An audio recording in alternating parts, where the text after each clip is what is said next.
Здравството се ограбува, а на криминалот со тендерите редот ќе му е од септември.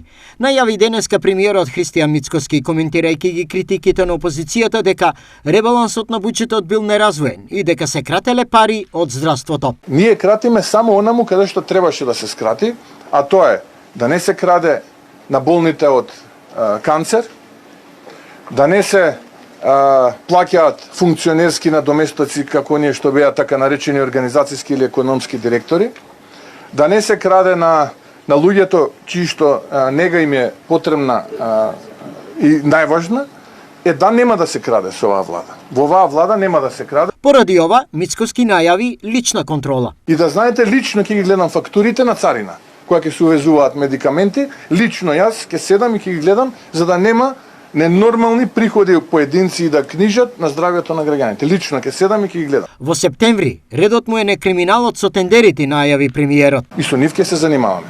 Сега јас ви кажувам и со нив ќе се занимаваме. Да видиме како блеска изминатите 7 години. За да не мислат дека сме ги заборавили. Ние се посветивме сега и летово ќе се посветиме да стабилизираме работата, затоа што тоневме.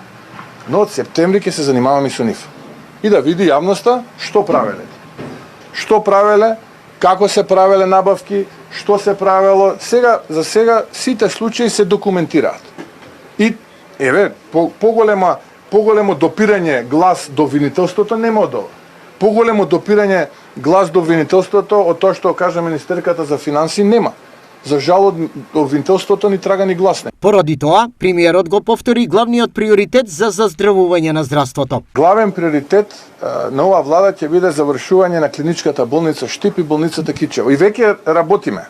Работиме со една озбилна компанија која што тоа ќе го направи и ќе го направи по еден економски модел кој што го работиме во моментот, а кој што нема да значи сомневања за криминал, нема да значи посебни специјални закони, повторно ќе си има транспарентна процедура, повторно се ќе си биде тендерски, законски и така натаму и така натаму. За деталите од разговорот со бугарскиот претседател Радев, кој за Мицковски бил куртуазен, тој посочи. Договориме одржливо решение, бидејќи како добри соседи регионално треба да се представиме пред трети земји.